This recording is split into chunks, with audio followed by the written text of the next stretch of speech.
السلام عليكم ورحمة الله وبركاته. أحلى جمهور مطبخ خبة. اشتراكاته فين؟ الاشتراكات يا جماعة، ها، عشان يوصلكوا كل حاجة حلوة كده. هو شايفين الجمال؟ شايفين طاجن الكوارع الحكاية ده؟ جامد، من أشهر المحلات بيعملوها برا بأسراره وتكاته وحركاته. وعايزة أقولك حاجة فاخر من الآخر. يلا بينا نخش على الكوارع، العسل ولا المحشي؟ المحشي الجميل بقى، بصي مع الصوص بتاع الكوارع، والله خطير. ايه ده المحشي صاحي. بس عايزه اقولك والله طعمه حكايه فعلا، بالصوص بالخلطه بتاعه الكوارع دي، وتغطي كده فيها الكرنبايه او صباع ورق العنب. يا خراشي على الطعام والحلاوه. بصي ولا الكوارع دايبه دوب، دايبه دوب. بس عايزه اقولك سخنه ومولعه، معرفتش طبعا اعمل اي حاجه ولا محتاجه من سخونيتها.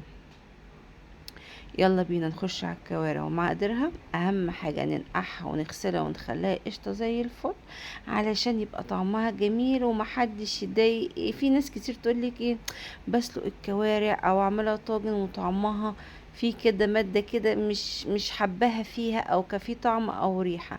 لا، انا هخليكي تاكلي كوارع وشوربة كوارع حكاية حكاية خالص والله.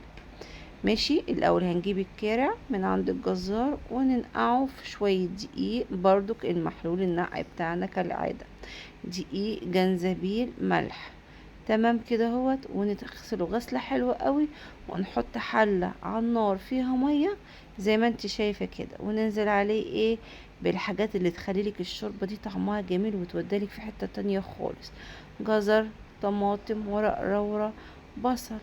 بس لا حطيت لك حبهان ولا اي حاجه، انت براحتك عايزه تحطي حطي. بصي الكوارع قشطه ازاي وجميله زي الفل.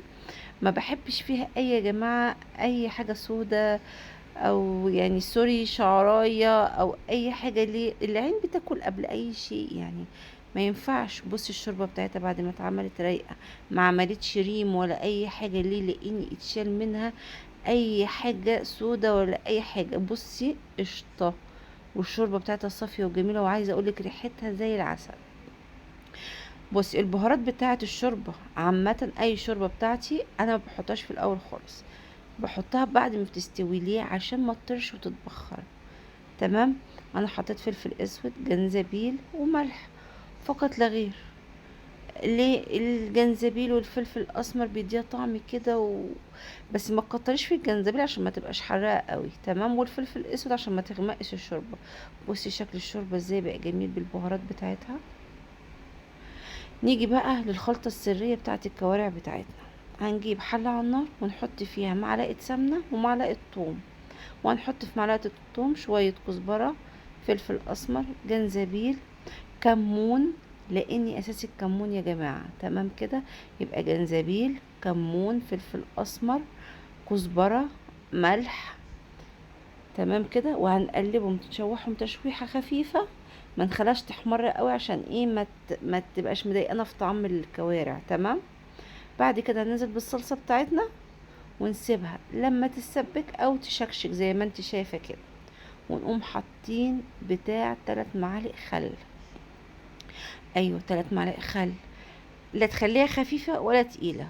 وتجيبي الطاجن العسل ده كده وترصي فيه الكوارع بتاعتنا، وتقومي رش عليه الصلصة، وتكوني مسخنة الفرن وتدخليها.